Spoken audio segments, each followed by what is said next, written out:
Private கம்பெனிக்கு கொடுத்தாச்சு, நீங்க வேணும்னா அங்க போய் வேலை பாருங்கன்னு சொல்லிட்டாங்க. மிச்ச சாப்பாடு குப்பத்தூர்ல போடுற மாதிரி இவங்க நடு ரோட்ல போராட விட்டுட்டாங்க. ஆக்சுவலா இந்த கம்பெனி ஒரு நார்த் இந்தியன் கம்பெனி. நம்ம வாழ்வாதாரமே கேள்விக்குறியா மாறும். DMK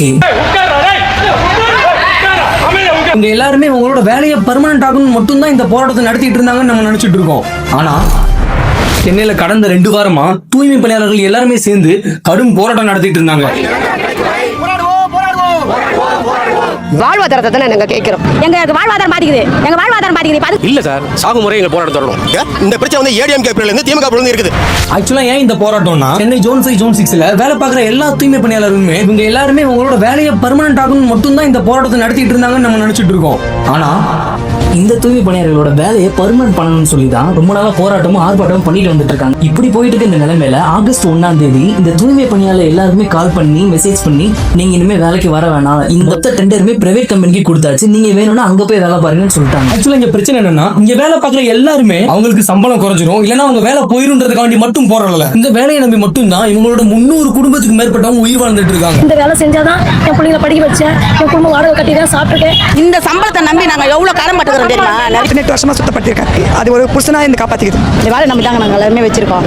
படிக்க 3 பசங்களை படிக்கணும், சாப்பிடணும், வாழ்வாதாரமே இதுல தான் அடங்கி இருக்கு. இவங்க எல்லாருமே இது வரைக்கும் GCCன்ற கிரேட்டர் சென்னை கார்பரேஷன் அமைப்புக்கு கீழே ஒரு 20,000 இருந்து 25,000 சம்பளத்துக்கு இத்தனை நாளா டெம்பரரியா வேலை பார்த்துட்டு இருந்தாங்க. கவர்மெண்ட் கீழே வேலை பார்த்துட்டு இருந்த நகர்ப்புறத்தில் இருக்க குப்பைகளை அள்ளுறது, பராமரிக்கிறது, அவங்க எல்லாருக்கும் சம்பளம் கொடுக்குற வேலையை கவர்மெண்ட் கீழே இருந்ததை மாத்தி கவர்மெண்டே ஒரு தனியார் கம்பெனிக்கு டெண்டருக்கு விட்டுருச்சு. அப்படி அது என்ன கம்பெனினா KKR, அதாவது கோல்பர்க் கிராவிஸ் ராபர்ட், அதாவது குரூப்பும் KKRம் சேர்ந்து அவங்களுக்கு கீழே வரக்கூடிய டெல்லி MSW சானிடரி கார்பரேஷன்களுக்கு கீழே கிட்டத்தட்ட 2363 கோடி ரூபாய்க்கு டெண்டருக்கு விட்டாங்க. சரி, தனியாருக்கு போனா கவர்மெண்ட்டுக்கு போனா என்ன, இப்படினாலும் சம்பளம் வரத்தான போகுது, வேலை கிடைக்கத்தான போகுதுன்னு எல்லாருமே யோசிக்கலாம். ஆனா என்ன பிரச்சனைனா, ஆக்சுவலா ஒரு பிரைவேட் லேபர் சப்ளை பண்ற கம்பெனி ஒரு வேலையை குத்தகைக்கு எடுக்குதுன்னா அவங்களுக்குன்னு சில ரெஸ்ட்ரிக்ஷன் வச்சிருப்பாங்க.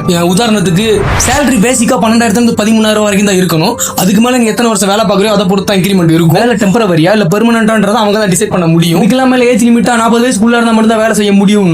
அதையும் தாண்டி ஆக்சுவலா இங்க யார் வேலை செய்யணும் டிசைட் பண்றது கூட அவங்களா தான் இருப்பாங்க. ஆக்சுவலா இந்த கம்பெனி ஒரு நார்த் இந்தியன் கம்பெனி. ஏற்கனவே நம்ம தமிழ்நாட்டுல மத்த மாநிலத்தை சேர்ந்தவங்களோட மக்கள் தொகை அதிகமாயிட்டு தான் போகுது. இப்ப இந்த கம்பெனி வந்தாலும் வட மாநிலத்தை சேர்ந்தவங்களுக்கு தான் பிரியாரிட்டி கொடுப்பாங்க வேலைக்கு வர்றதுக்கு. இது போக வேற மாநிலத்தை சேர்ந்தவங்களா இருந்தாலும் தமிழ்நாட்டுக்கு வந்து ஓட்டுரிமை வாங்கலாம் அப்படின்ற அளவு கூட பேசிட்டு இருக்காங்க. இந்த நிலைமை இப்படியே நீடிச்சுச்சுன்னா நம்மளுக்கும் நம்ம தமிழ் மக்களுக்கு வேலை வாய்ப்பு முக்கியத்துவம் எல்லாமே சரிஞ்சு நம்ம வாழ்வாதாரமே கேள்விக்குறியா மாறும். DMK டைரக்டான மக்கள் கேள்வி என்னன்னா, 2021ல DMK எதிர்கட்சியா இருக்கப்ப அதிமுகனால இதே பிரச்சனை முன்னாடி நடந்தப்ப DMK சார்பில் அதிமுக கட்சிக்கு இந்த தூய்மை பணியாளர்களோட வேலையை மாத்தாதீங்க, இந்த மாதிரி அவங்களுக்கான நீதி அவங்களுக்கு கிடைக்கணும்னு சொல்லி எதிர்கட்சியா இருந்து அவங்களுக்கு லெட்டர் ஒண்ணு போட்டு இவ்வளவு போராட்டங்களும் பிரச்சனைகள் நடந்துட்டு இருக்கப்ப அறநிலைத்துறையோட அமைச்சர் சேகர் பாபு வந்து என்ன சொன்னாரு? கொடுங்கன்ற பீஸ்ஃபுல்லா போறதுக்காக கேள்வி கேளு. வாக்குறுதி கொடுக்கல, இப்படி வாக்குறுதியே கொடுக்கலன்னு சொல்லிட்டு இருந்தாரு. ஆனா திமுக 2021ல அவங்களோட தேர்தல் அறிக்கையில பக்கம் 285ல தூய்மை பணியாளர்கள் நலன்னு சொல்லி ஒரு பேரா விட்டு அதுக்கான அறிக்கையை விட்டு இருந்தாங்க. ஆனா அந்த அறிக்கைக்கான முயற்சி இது வரைக்கும் எடுத்தாங்களா தெரியல. ஆக்சுவலி இவ்வளவு பெரிய போராட்டம் சென்னையில இருக்க முக்கியமான இடத்துல நடந்துட்டு இருக்கு அப்படின்னா யாரு போராடுறாங்க, அவங்க எந்த துறையை சார்ந்தவங்கன்னு அந்த துறையை சேர்ந்த ஒரு அமைச்சரோ இல்ல பிரதிநிதியோ வந்து நேர்ல என்ன நடக்குதுன்னு பார்த்து அதுக்கு ஒரு சொல்யூஷன் கொடுத்துருக்கணும். ஆனா இங்க என்ன நடந்திருக்கு, அறநிலையத்துறை அமைச்சர் சேகர் பாபுவும் மேயர் பிரியாவும் சேர்ந்து போராட்டம் நடந்துட்டு இருக்க இடத்துக்கு நேரடியா வந்து நைட் 1:30 மணி வரைக்கும் பேச்சுவார்த்தை நடத்தினாங்க. அவங்க சைடு இருக்க நியாயத்தை சொல்லியிருக்காங்க, அரசு தரப்புல என்ன பண்ண முடியறத சொல்லியிருக்காங்க. சென்னையில என்னதான் வர்தா புயல், காஜா புயல், தானே புயல், என்ன புயல் வந்தாலும், என்ன மழை அடிச்சாலும், என்ன மரம் விழுந்தாலும் கொட்டுற மலையிலையும் களத்துல இறங்கி எல்லாருக்கும் உதவி பண்ணி அந்த ஊரையே தூய்மைப்படுத்தினவங்க தான் தூய்மை பணியாளர். இதே தாண்டி கொரோனா பீரியட்ல நம்ம எல்லாரும் வீட்டுல சேஃபா இருக்குன்ற ஒரே காரணத்துக்காக தங்களோட உயிரை பணைய வச்சு களத்துல இறங்கி மக்களுக்கு எந்த நோய் பரவிடக்கூடாதுன்னு ஊரையே தூய்மையா வச்சுக்கிட்டாங்க. அவங்க பண்ற எல்லா விஷயத்தையும் பார்த்து மெய்சில் எடுத்து கவர்மெண்டே மலர் தூவி அவங்களை கௌரவிச்சாங்க. இப்ப என்னடான்னா நம்ம சாப்பிட்டு மிச்ச சாப்பாடு குப்பத்தூர்ல போடுற மாதிரி இவங்க நடு ரோட்ல போராட விட்டுட்டாங்க. 15 நாள் இவ்வளவு பெரிய போராட்டம் நடந்துட்டு இருக்கும் போது சுதந்திர தினத்துக்கு முதல் நாள் நைட்டு திடீர்னு எல்லாத்தையுமே அவங்க எல்லாருமே ஒரு இன்டீசென்டான வேலை அரெஸ்ட் பண்ணி கொண்டு போனாங்க. அதுலயும் ஒரு பொண்ணெல்லாம் சொல்லுது, வயிற்றுல முதச்சு இவங்க செஸ்டுக்குள்ள கைய விட்டு எல்லாமே பண்ணாங்க. போட்டு அவ்வளவு அடி அடிக்கிறாங்க, அவ்வளவு ஆபாசமா பேசி அடிக்கிறாங்க. இவங்களை அரெஸ்ட் பண்றதுக்கு முக்கியமான ரீசன் என்னன்னா, அடுத்த நாள் சுதந்திர தினத்துக்கு முதலமைச்சர் அவர்கள் வந்து ரிப்பன் மாளிகைக்கு கொடியேத்த வராருன்னு சொல்லி அவசரமா அரெஸ்ட் பண்ணிட்டாங்க. ஆனா அதுக்கு அடுத்த நாள் துப்புரவு பணியாளர்களுக்கு ஒரு சில அறிக்கைகளை இவ்வளவு பேர் சேர்ந்து போராடினதுக்கு அப்புறம் யாருமே வேலை செய்யாம நம்ம சென்னையை நார்ந்த பிறகு எல்லா துப்புரவு பணியாளர்களும் சாப்பாடு இல்லாம தண்ணி இல்லாம வெயில்ல போராடினதுக்கு அப்புறம் சட்டம் செய்யறதா சரின்ற வகையில அவங்க எல்லாருமே நைட் அரெஸ்ட் பண்ண பிறகு நம்ம தமிழ்நாடு கவர்மெண்ட் இந்த சலுகைகளை ஒரு அறிக்கையை வெளியிட்டு இருக்காங்க. தொழில்சார் நோய்களை கண்டறிவதற்கும் சிகிச்சை அளிப்பதற்கும் தேவையான தனித்திட்டம், தூய்மை பணியாளர்கள் பணியின் போது இறக்க நேரிட்டால் நிதி உதவி வழங்கப்பட்டு வருகிறது. சுய தொழில் தொடங்கும் போது 35 விழுக்காடு நிதி மானியமாக வழங்கப்படும். புதிய உயர்கல்வி உதவித்தொகை திட்டம், 30,000 குடியிருப்புகள் கட்டித்தரப்படும். காலை உணவு அந்தந்த உள்ளாட்சி அமைப்புகளால் இலவசமாக வழங்கப்படும்.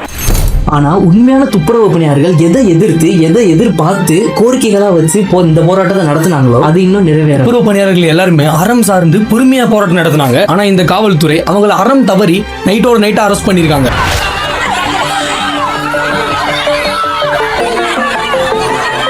நள்ளிரவு குண்டுக்கட்டாக கைது செய்யப்பட்டனர். இவரை போலீஸ் தாக்கியது பதற வைத்தது.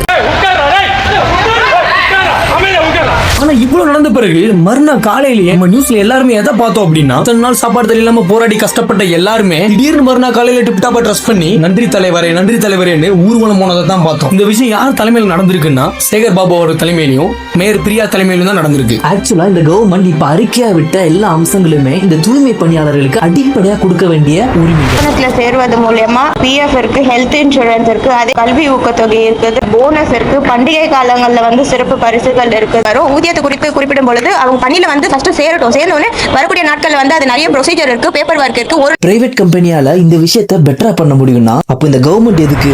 இப்ப இந்த நன்றி விழாவில் நான் கலந்துகிட்ட தூய்மை பணியாளர்களா உண்மையான தூய்மை பணியாளர்களான்னு தெரியல, இங்க போராடின தூய்மை பணியாளர்களானு தெரியல. ஏன்னா இவங்க எல்லாரும் பிரைவேட் கம்பெனில ராம்கி நிறுவனத்துக்கு கீழே வேலை பார்க்குற தூய்மை பணியாளர். சோ இவங்க உண்மையான தூய்மை பணியாளர்களுக்கான நீதி இப்ப வரைக்கும் கிடைச்சான்னு கேட்டா கேள்விக்குறிதான். எனக்கு என்ன கேள்வினா, இங்க போராடினா மட்டும்தான் அதுக்கான நீதி கிடைக்குமா? அதுவும் எலெக்ஷன் நெருங்கி வந்துட்டு இருக்கு இந்த டைம்ல justice for Ajith Kumar, justice for Rithanya, TNPSC exam எழுதினவங்களுக்கான நீதி, எஸ்ஏ எக்ஸாம் எழுதினவங்களுக்கான நீதி, ஆணவ பிள்ளைகளுக்கான நீதி, இப்போ இந்த தூய்மை பணியாளர்களுக்கான நீதி, இன்னும் எவ்வளவோ மறைக்கப்பட்ட நீதி, மறைக்கப்படாத நீதி, இந்த மாதிரி இறங்கி களத்துல போராடினாலும் ஏதாவது ஒரு நீதி கிடைக்குமான்னு தான் எல்லாருமே ஏங்குறாங்க. ஆனா அப்பயும் அந்த நீதி கிடைச்சிச்சுன்றது தெரியல. இன்னைக்கு உங்க களத்துல போராடின எல்லா உண்மையான தூய்மை பணியாளர்களுமே அவங்களோட வேலை போயிருமோ, குடும்பத்தை பார்த்துக்க முடியாதோ, என்னடா பண்ண போறன்ற பயத்துல தான் இருக்காங்க. உங்களுக்காக நம்ம களத்துல இறங்கி போராட முடியுமான்னு தெரியல. ஆனா இதை பத்தி போல்டா பேசுற எங்களை மாதிரி ஆட்களுக்கு சப்போர்ட் பண்ணுங்க, அவங்க வீடியோக்களை ஷேர் பண்ணுங்க. ஏன்னா இங்க நீதின்றது ஈஸியா கிடைக்காது.